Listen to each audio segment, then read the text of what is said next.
Bueno, muy bien. Esta es nuestra plática de esta semana de Hablando de Matemáticas. En esta ocasión tenemos a José Galaviz Casas, es profesor de tiempo completo en la Facultad de Ciencias. Estudió la licenciatura en Matemáticas ahí en la facultad y luego la maestría y el doctorado en el posgrado de cómputo de la UNAM. Muy buena persona. Compartimos cubículo cuando éramos profesores y nos iniciábamos, entonces lo conozco desde hace mucho tiempo, excelente persona.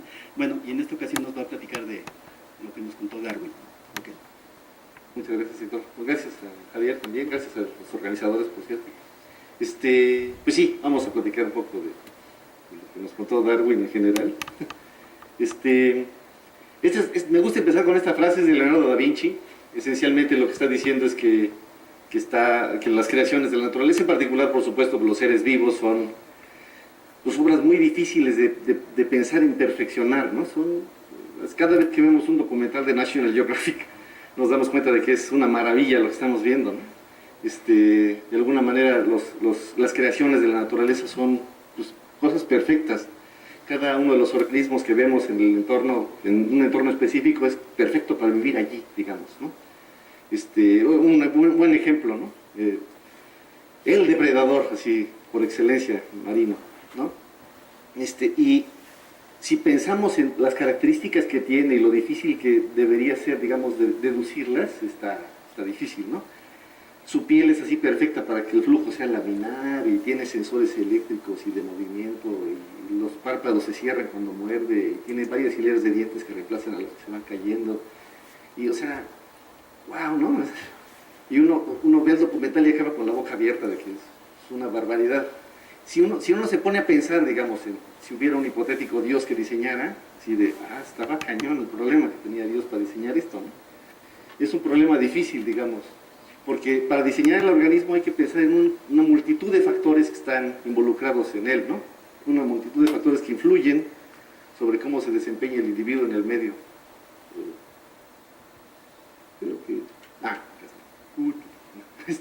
En efecto, la temperatura, la presión, los depredadores que pudiera, en este caso no hay, pero los depredadores que pudiera haber en el medio, grado de salinidad del agua, la radiación solar, no sé, cualquier cosa que se les pueda ocurrir influye sobre el tiburón al final de cuentas, ¿no? Y luego el conjunto de características que hay que determinar, o sea, estas cosas que les dije de la piel y de cosas, wow, son un chorro de cosas que hay que determinar con base en un chorro de cosas que influyen en ellas, ¿no? Entonces es un problema muy complicado, digamos, ¿no? Y pues bueno, si uno se pone a pensar también otra vez en este hipotético Dios haciendo moldecitos de peces diferentes, ¿no? De qué color debería ser, cuál es su tamaño, su peso, sus dientes, etc. Entonces, pues habría que hacer muchos ensayos diferentes, ¿no? Y no sabíamos ni por dónde empezar.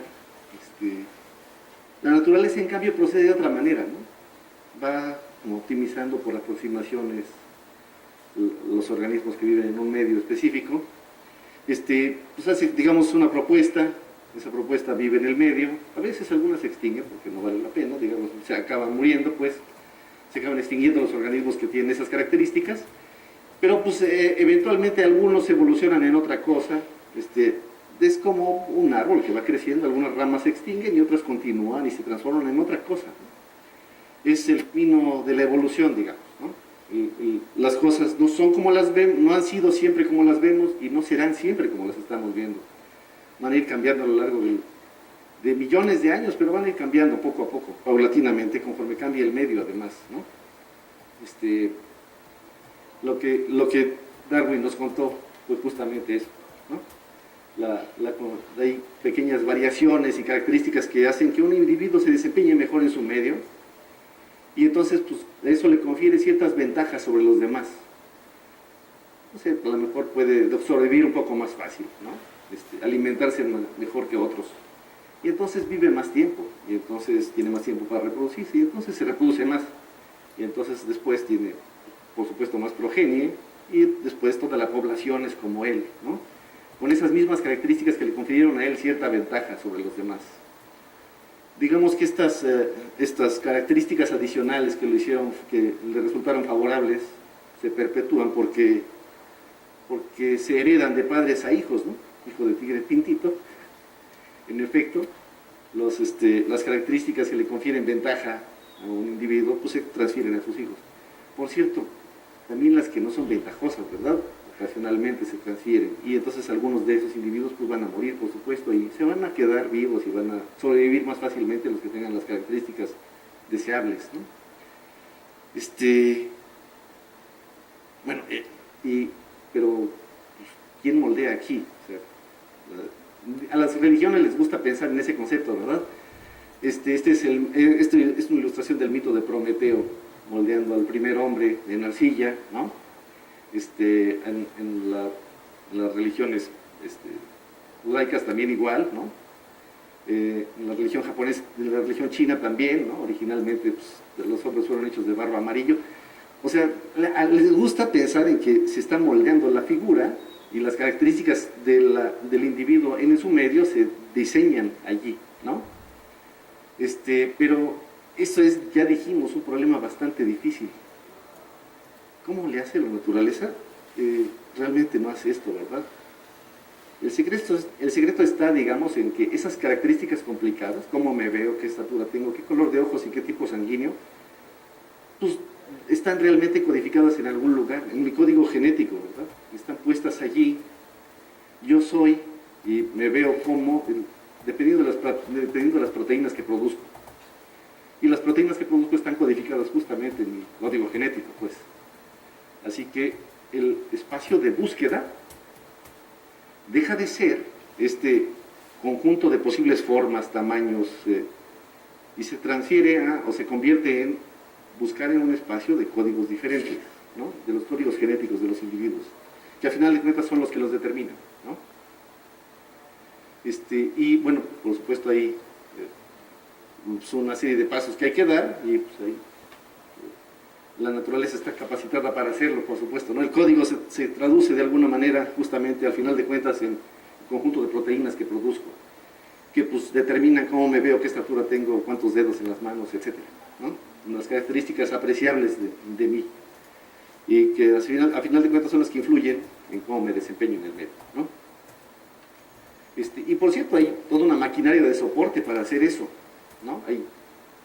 En las células que tenemos, pues hay una maquinaria molecular que se encarga de copiar el código, de traducirlo a proteínas, de transportarlo de un lugar a otro, y eventualmente de mezclar códigos de los padres para que los hijos tengan una mezcla de las características de los padres, algunas de ellas favorables, otras no tanto, ¿no? Ensayando diferentes posibilidades, digamos.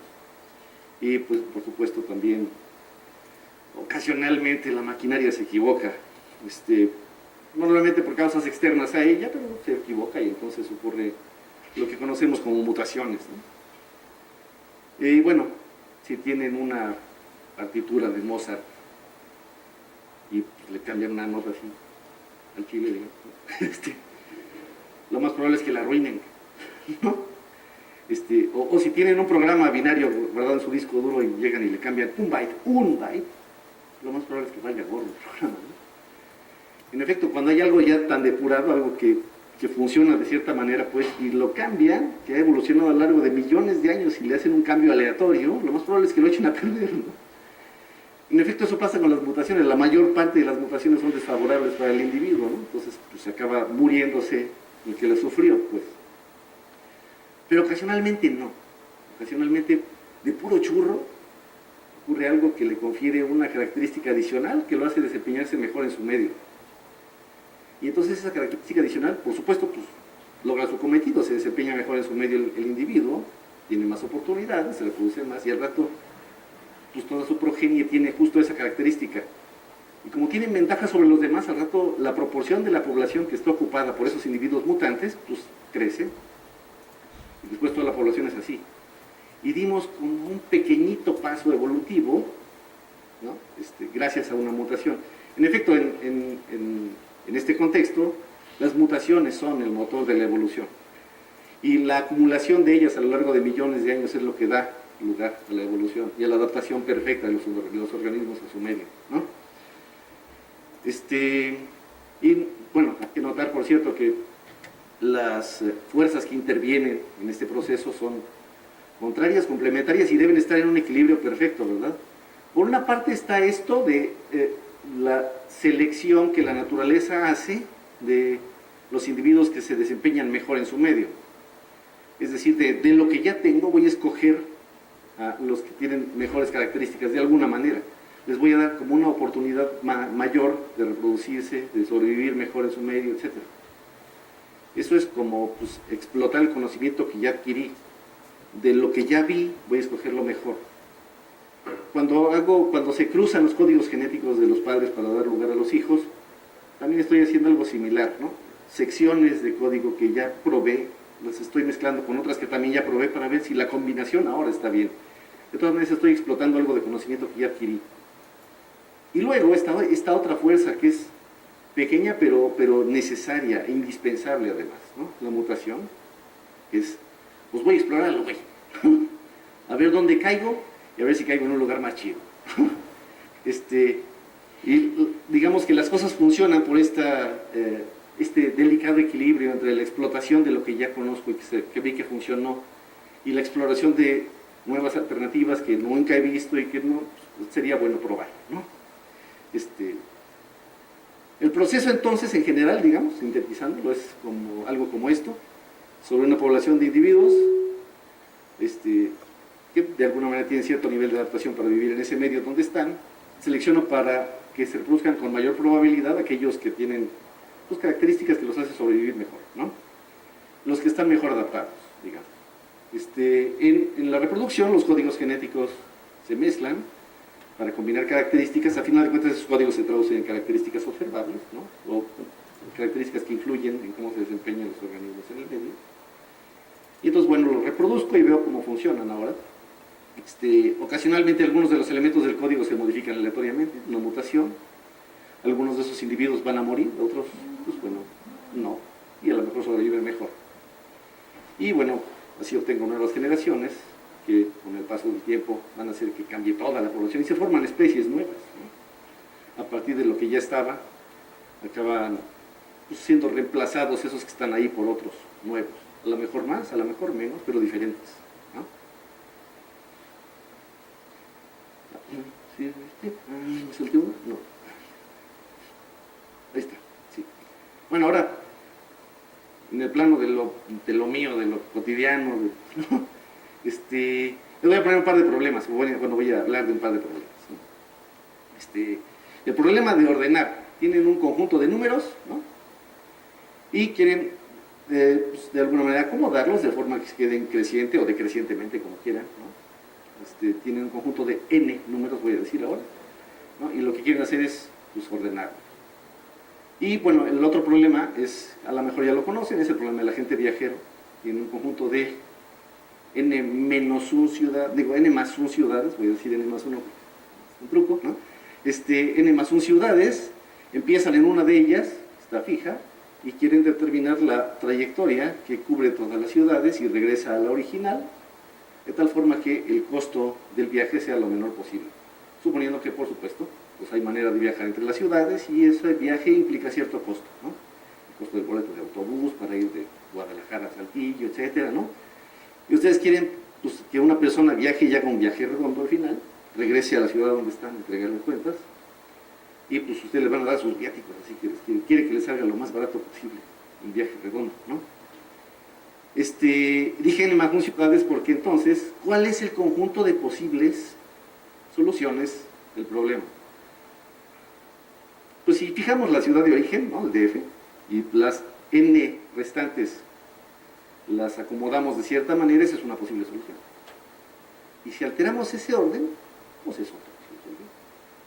Y así para cada posible ordenamiento de las ciudades. Así que pues el conjunto, el tamaño del conjunto donde tengo que buscar es pues, el tamaño del número de permutación de n ciudades, que es n factorial. Uy, suena feo, sí, ¿no? Sí está bastante del carajito, ¿no? El problema. Y acá, el problema de ordenar, bueno, tengo que ordenar n números, hay, no manches, hay n factorial maneras de acomodarlos, güey. y solo una es la buena, el orden creciente estricto, ¿no? Híjole, el tamaño del espacio es igual, pero pues estaría yo loco si ordeno con un algoritmo de... Bueno, tenía un amigo que lo hizo, pero si formulo un algoritmo que explora las n factorial posibilidades para ordenar los números, ¿no? Para determinar cuál es el buen orden de las cosas que están ahí. ¿Qué los hace diferentes?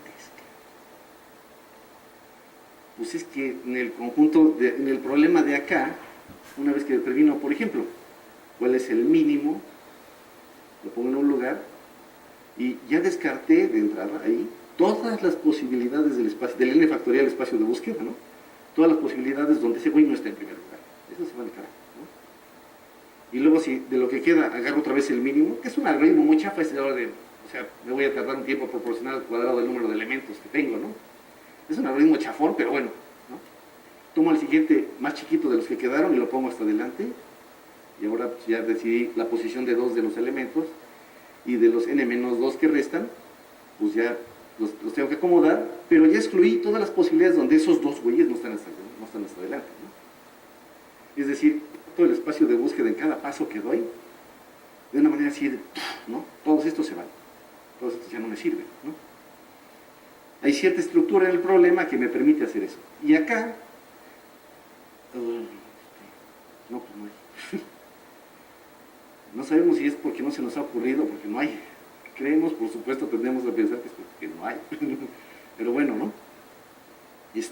En efecto, aquí el mejor algoritmo, digamos, es del orden de n cuadrada por 2 a la n. O sea, eso del orden de es el tiempo que me tardo. Me tardo un tiempo proporcional a, o exponencialmente, por cierto, en cuanto al número de ciudades que están involucradas en el problema. Y en cambio acá me tardo un tiempo proporcional con un algoritmo chafa proporcional al cuadrado del número de elementos, ¿no? Entonces, ¿no? Problemas así, digamos, son los que yo diría que son complicados. De hecho, a un problema como estos, los computólogos le decimos a veces que son intratables, ¿no? O en particular, en este caso en particular, decimos que es un problema NP completo, ¿no? Es un problema muy complicado, digamos. Hay el espacio de búsqueda donde hay que encontrar al individuo óptimo, digamos, o al elemento óptimo, es muy grande. Como el de la naturaleza, ¿no? Sí, hay que buscar al tiburón óptimo, pero hay que buscar... Mira qué chido. Y si nos fusilamos el método, ¿no? Si adoptamos el algoritmo que podemos apreciar de lo que conocemos, claro, ¿no? En nuestro limitado conocimiento de cómo funciona la naturaleza, si nos fusilamos ese método, nos fusilamos el algoritmo y lo ponemos acá para resolver mis problemas, ¿qué pasará? ¿No? Hay que notar, por cierto, que es una heurística, ¿no? Mi problema con el problema del agente viajero es que no sé cuál es, no tengo pista alguna para determinar cuál es el ordenamiento de ciudades óptimo, el que minimiza el costo de viaje, y no tengo pista alguna para determinar cómo podría irlos acomodando, ¿no? Tengo que explorar entonces, para asegurarme de que encuentro la solución, todo el espacio de búsqueda, ¿no? Lo que es bastante horrible porque es n factorial su tamaño. Entonces, bueno, por supuesto, no puedo darme el lujo de explorar el espacio completo, ¿no? Con 20 ciudades ya me tardo la mitad del universo. Entonces, no. Lo que me queda es entonces, pues no explorar el espacio de búsqueda completo, saltarme algunos, cuáles, pues no sé, pero ya veremos, ¿no? Eso se llama una heurística. Para aquellos problemas en donde no hay un algoritmo que lo resuelva y que encuentre fehacientemente la solución, lo que me queda es pues, aproximarla, ¿no? De alguna manera tomar un atajo en el camino o en el espacio de búsqueda para encontrar, si no la solución buena, por lo menos una no tan mala, ¿no? En efecto, las heurísticas pues, no nos garantizan que van a encontrar la solución del problema, y lo que sí es que pues, uno las utiliza para encontrar aproximaciones no tan malas, ¿no? Para la solución del problema. Y entonces de ahí surge esto, ¿no? Los algoritmos genéticos.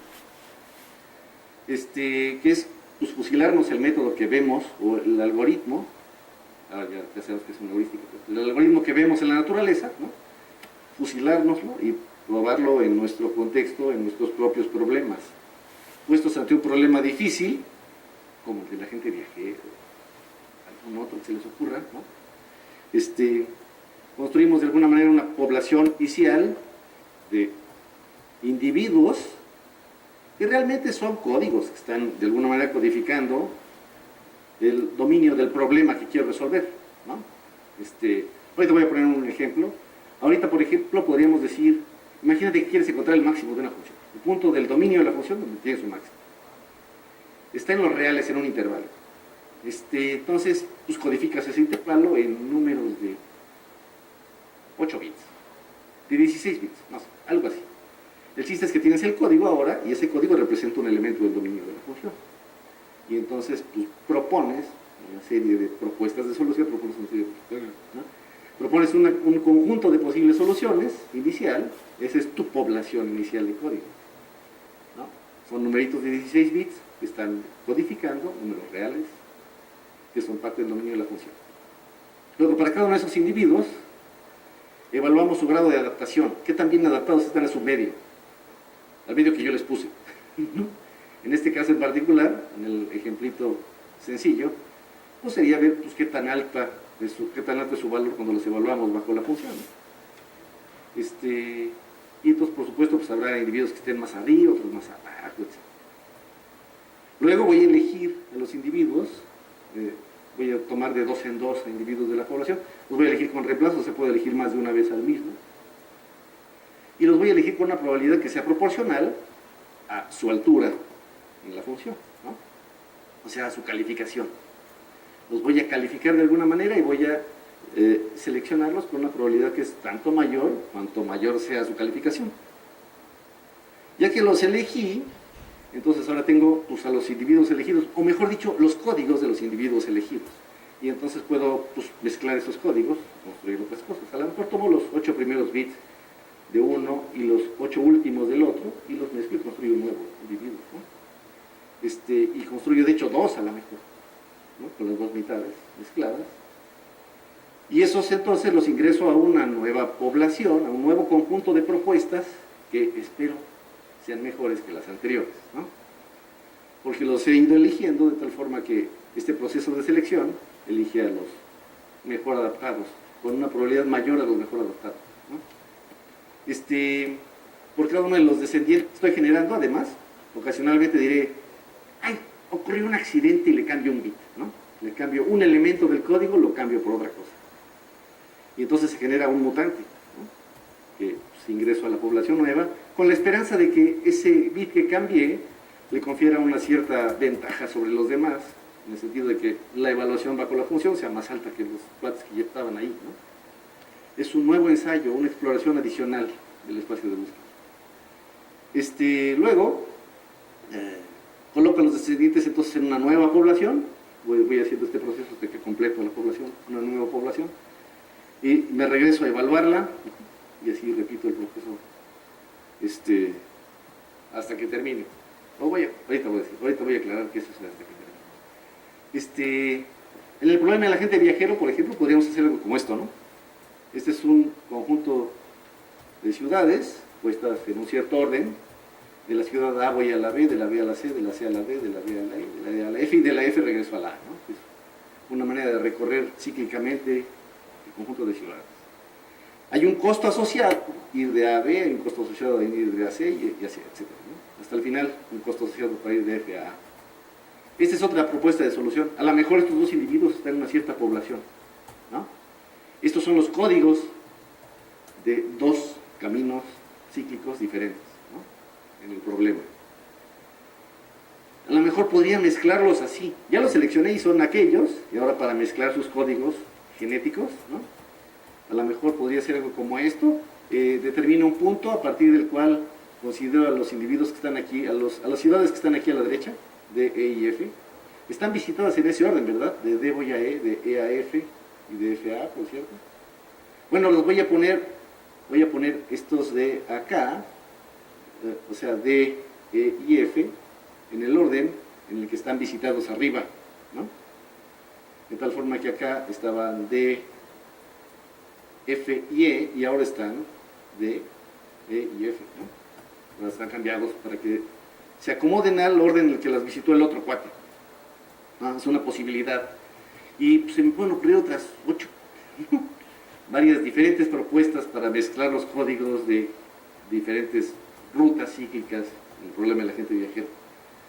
Y se me pueden ocurrir otras maneras de codificar también a los individuos, a los caminos, ¿no? En el problema. Y se me pueden ocurrir, pues hay un chorro de posibilidades, ¿no? Para la mutación, por ejemplo, pues podríamos elegir al azar dos ciudades y permutarlas. Entonces ya alteré el orden y ya este es otro camino diferente. A partir del previo, construyo uno nuevo que tiene elementos del previo, pero ya no es el mismo. Y entonces a lo mejor este es mejor o peor, y entonces se va a ir a caer.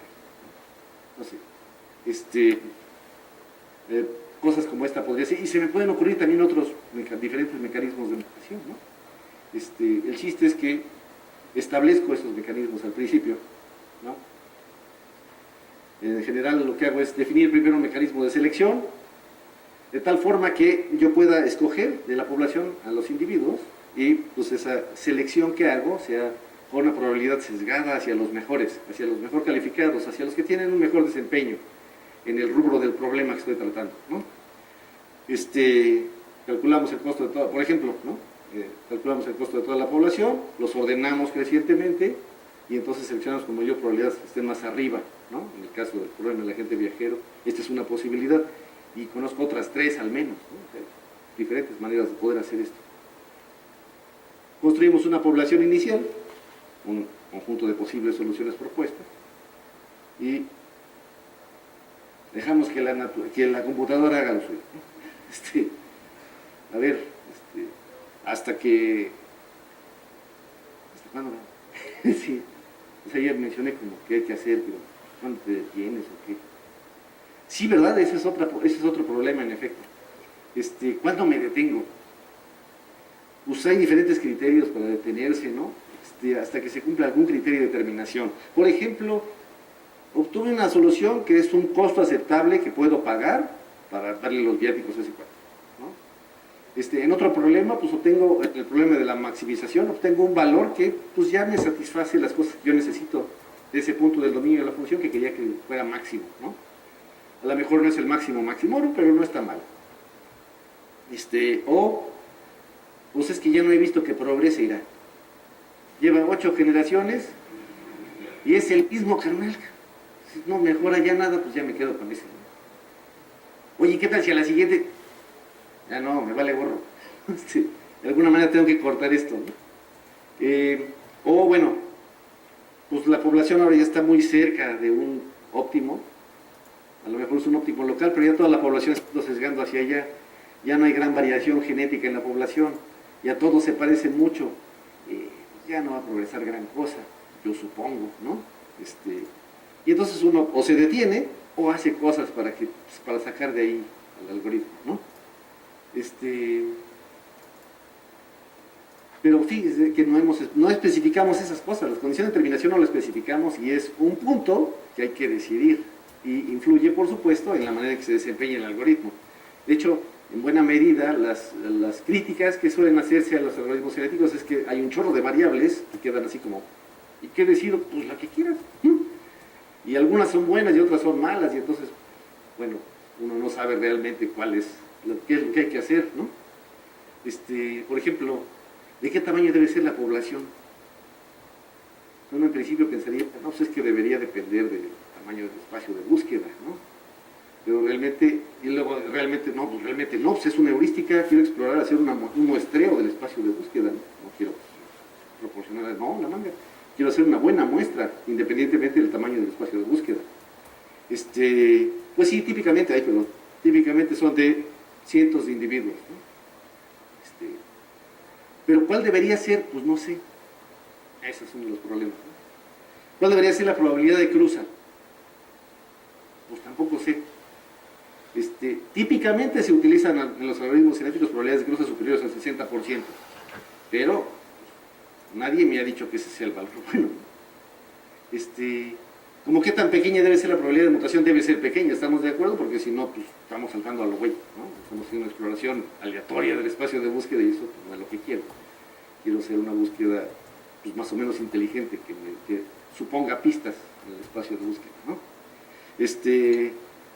Pues qué tan pequeña debería ser, pues tampoco sé, típicamente es del orden de centésimas, pero nadie me ha dicho que ese sea el valor correcto, ¿no?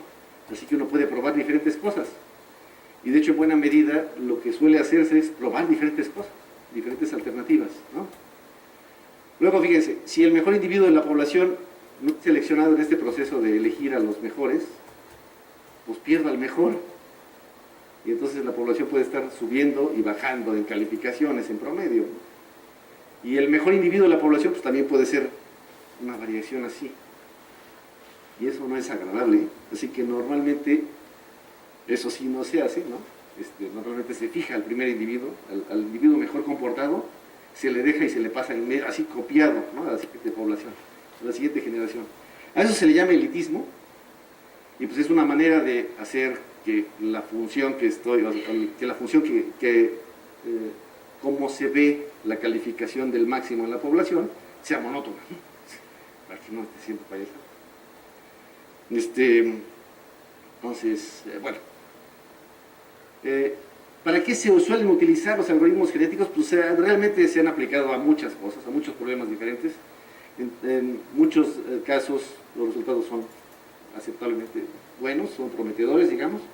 En otros casos no, en otros casos hay otros algoritmos que se comportan mejor. Ahorita voy a hacer un paréntesis para hablar de eso. Pero miren, por ejemplo, en tareas que involucran la calendarización de tareas que no se deben traslapar, algunas de ellas otras sí, no sé. En el acomodar cosas en el tiempo o en el espacio. En problemas que buscan empatar secuencias en bioinformática, ¿no? Secuencias de genes o de proteínas. En el diseño de arquitecturas de computadora, también se han utilizado. En la optimización de portafolios de inversión, determinar cuáles son los componentes de un portafolio de inversión de tal forma que el rendimiento sea máximo, y algunas veces que el rendimiento sea máximo minimizando el riesgo, o con diferentes variantes, ¿no? O, bueno, problemas intratables como el del agente viajero y algunos otros. Problemas que, este problema, por ejemplo, he visto varios algoritmos genéticos dedicados a eso. Las proteínas sirven por la forma que tienen. No es solamente una secuencia de aminoácidos pegados al güey, ¿no? Se doblan de cierta manera. Y hay entonces ciertos ángulos entre los aminoácidos que la componen. Y esos ángulos están acomodados de tal forma que se minimiza la energía necesaria para mantener la molécula estable. Así que determinar cuáles son los ángulos es pues, determinar cuáles proteínas sirven y cuáles no para ciertas aplicaciones. Y entonces el problema consiste en determinar cuáles son los ángulos que minimizan la energía promedio de la molécula, ¿no? De la proteína. También se han usado en el enrutamiento de vehículos, en terrenos o en redes o en cosas. Y bueno, pues hay un chorro más, ¿no? Problemas de tráfico aéreo y de tuberías de petróleo, no sé, muchas cosas, ¿no? En general se han usado para un chorro de problemas difíciles, ¿no? Pero, y aquí viene el paréntesis del que les hablé, en 1996, 95, 96 y 97 se probó, digamos, un conjunto de teoremas que se llaman los teoremas de no hay comida gratis, non-free lunch theorems, que establecen esencialmente que ¿no? Estos son los que probaron los teoremas. Todos los algoritmos generales, como que no presupone nada acerca del problema, que es aplicable a una gran variedad, como ya vimos, de diferentes problemas, que no está particularizado. Todos los algoritmos que buscan un valor extremo de una función de costo, cuando se toma el promedio sobre todas las posibles funciones de costo, se desempeñan igual el promedio. O sea que los algoritmos genéticos se comportan igual que las redes neuronales, igual que simulated annealing, igual que otras alternativas de optimización heurísticas, ¿no?, sobre el conjunto de todas las posibles funciones de costo, en promedio. No puse. Ups, qué jodido. No, pero bueno, pues es que a lo mejor esta es la curva de los algoritmos genéticos para algunas funciones, pues, y a lo mejor la de las redes neuronales es la contraria, y a lo mejor la de simulated annealing es, no sé, pues alguna otra cosa, picos y bajadas y subidas, etcétera, ¿no? Y entonces, pues lo que pasa es que, pues, habría que, en general, como encontrar cuáles son las alternativas mejores para resolver cierto tipo de problemas, ¿no? Entonces, pues, eso es lo que habría que hacer en las exploraciones que hacemos. En efecto, eso es lo que se suele hacer, ¿no? Eso es lo que se está haciendo. Por supuesto, siempre puede uno tener, bueno, no siempre, ese es el problema, pero habrá algoritmos especializados en algunos casos que, pues, sean buenos para cierto tipo de problemas en particular, suponiendo ya ciertas cosas, ¿no?, heurísticas de veras y no meta-heurísticas que no suponen gran cosa acerca del conjunto sobre el que trabajan, ¿no? Entonces, ¿sirven los algoritmos genéticos o no? No, sirven, pero no para todo, ¿no? Hay que determinar para qué problemas son buenos, para qué problemas no. Hay algunos para los que realmente no han funcionado, hay otros para los que sí. Y a lo mejor, por cierto, para los que no han funcionado es porque no probaste con la función adecuada de mutación, el esquema de cruzamiento adecuado, pero no sé. Hay un chorro de variantes que puede uno probar. Lo cual es bueno, porque siempre echan, pero también es malo porque no sabemos cuál es la buena. No, pero en general, para lo que sí sabemos, digamos, de acuerdo con los modelos teóricos que tenemos de cómo funcionan, para lo que sí son buenos es para problemas que tienen esta característica, ¿no? Quiero asignar tiempo para probar ciertas muestras en la población y quiero minimizar el tiempo que le dedico a las muestras que no sirven. Por supuesto, a priori no sé cuáles son, pero quiero entonces, hagan de cuenta que yo tengo una máquina tragamonedas, ¿no?, de esas como de Las Vegas, pero que tiene varias palancas, ¿no? Y pues algunas palancas me dan un cierto premio promedio, con una cierta desviación estándar y ciertos parámetros estadísticos, y otras palancas, otros diferentes, ¿no? Y yo quiero muestrear las palancas para maximizar mi ganancia. Pero tengo una cierta cantidad de lana asignada, entonces pues, quiero gastarme esa lana de tal forma que yo maximice la ganancia y minimice la pérdida de la lana que le asigno a los brazos, a las palancas que no sirven, ¿no?, que tienen una ganancia promedio menor que las otras.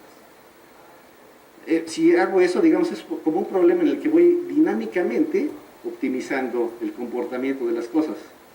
Entonces, para eso, los algoritmos genéticos son particularmente buenos, aparentemente.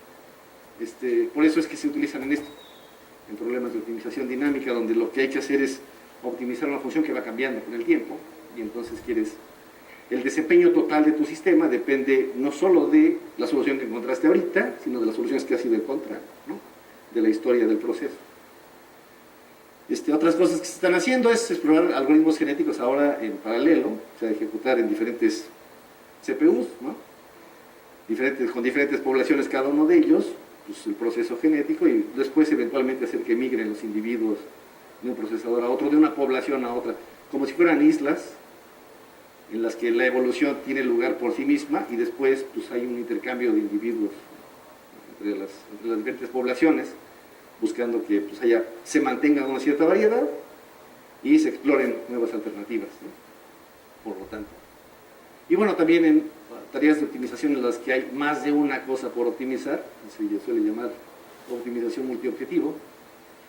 Estas son como las tendencias actuales en lo de hoy, en el tema de los algoritmos genéticos.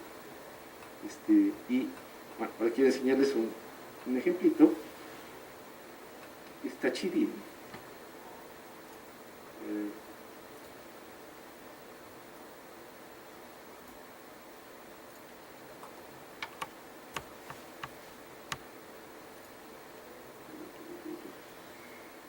Lo encontré antier, está bastante chido.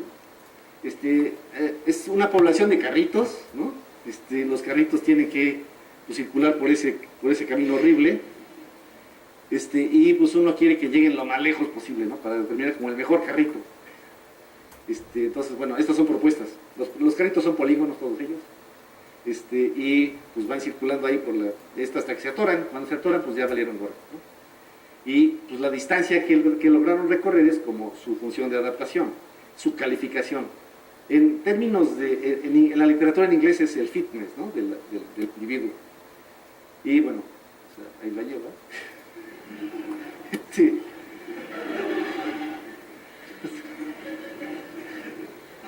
Como se sigue moviendo, no lo han detenido así de ya, güey. De ahí no vas a pasar. Pero bueno, el individuo que está en azul es el mejor que hemos visto hasta el momento, o sea que es elitista, ¿no? Este algoritmo genético que está operando aquí es elitista. Y las otras propuestas, ahí va el mejor de la generación que hemos visto en las generaciones pasadas, ¿no? Y ya se atoró. Y pues bueno, sí, entonces hay propuestas muy raras que circularán bien, otras no tanto.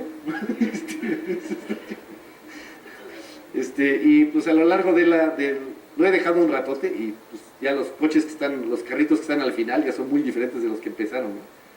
En efecto sí se optimiza el desempeño de los carritos porque sí llegan mucho más lejos que los primeros que se probaron, ¿no?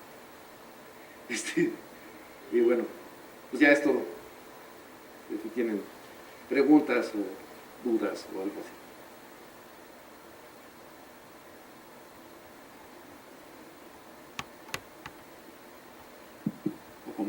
¿Algún comentario o alguna pregunta? A ver, ¿esos se van adaptando? O sea, siguen o sea, cada nuevo modelo es... Sí, cada individuo aquí es un carrito, los carritos son polígonos y se mezclan polígonos para generar nuevos carritos, ¿no? Eventualmente algún punto del polígono se modifica y entonces es una mutación, y los individuos son calificados de acuerdo con qué tan lejos llegan en la pista, ¿no? En el off-road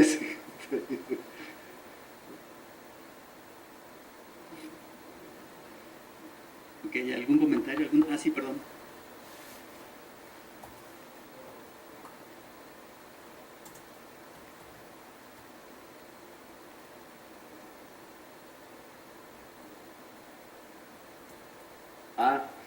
Sí, de hecho he visto intentos, digamos, de explicar el funcionamiento de los algoritmos genéticos desde el punto de vista de sistemas dinámicos, en efecto. Bueno, en particular, hay como diferentes intentos, ¿no? De diferentes alternativas de abordar, de formarles como un marco de referencia, un marco teórico a los algoritmos genéticos. En particular con sistemas dinámicos, como tratando de modelar estas fuerzas contrarias que los hacen funcionar, también con mecánica estadística, también con procesos de macroestocásticos, etc. Cosas así. En efecto, sí hay algunos intentos de respecto. ¿Alguna otra?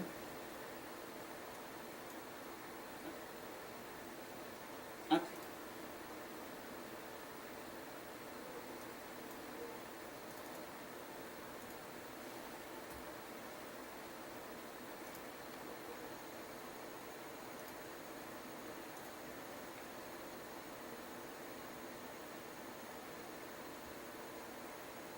Sí, en efecto, el azar está involucrado en varios de los pasos del algoritmo. Por ejemplo, la selección de los individuos que se van a cruzar, ¿no? La selección de los individuos que a final de cuentas ellos o sus descendientes van a pasar a la siguiente generación, se hace con cierta probabilidad. Es un fenómeno aleatorio que se hace con una probabilidad que está sesgada de acuerdo con la calificación de los individuos. Se elige con mayor probabilidad a los individuos mejor calificados, pero eso no excluye, por supuesto, a ninguno, ¿no? De todas maneras se eligen con un proceso aleatorio. Luego la mutación, por ejemplo, pues es inherentemente un proceso aleatorio, ¿no? También se elige aleatoriamente qué modificar y de quién modificarlo. Y pues, también el operador de cruza, que mezcla los códigos, no se aplica siempre, se aplica con cierta probabilidad, ¿no? A veces hay parejas a las que se les aplica y a veces hay parejas a las que no, se pasan tal cual en la siguiente generación. Se hace pues, un ensayo de Bernoulli, ¿no? Con cierta probabilidad los cruzo, con cierta probabilidad complementaria no los cruzo y ya. O sí está involucrado en cada uno de los pasos prácticamente del proceso. Por acá, ¿no? Ah, sí.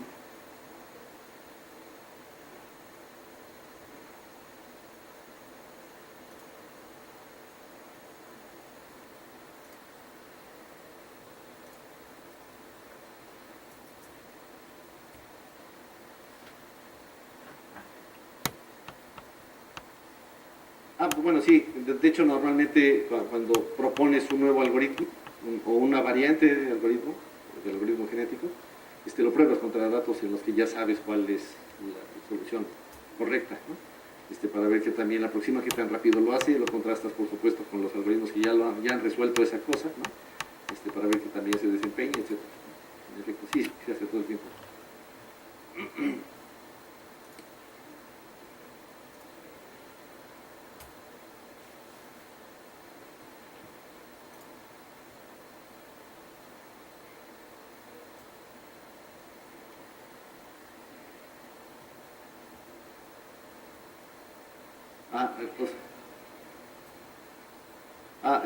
Sí, ¿de qué manera los algoritmos genéticos contribuyen socialmente en sus resultados, digamos?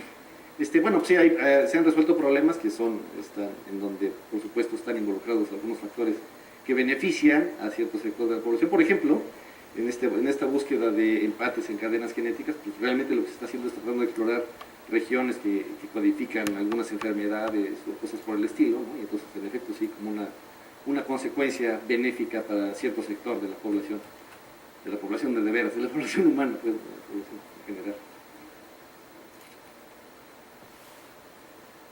Sí, hasta donde he visto, sí, en efecto ha habido varios resultados exitosos en ese sentido. También, por cierto, he visto resultados favorables también en cuanto a tratar de predecir la distribución de algunas especies endémicas en algunas regiones del país. Entonces también estaban usando estos en Conavio, ¿no?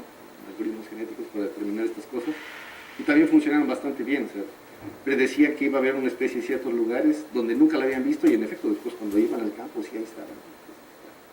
Interesante, digamos. Sí hay como ciertos beneficios que podemos obtener de la utilización de estas cosas. ¿Ok? ¿Algo más?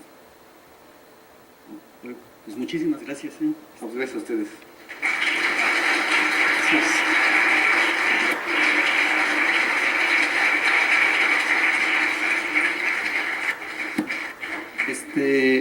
La semana que entra no va a haber plática de Hablemos de Matemáticas, va a ser hasta dentro de 14 días. La semana que entra es el Congreso de la Sociedad Matemática, por eso no va a haber.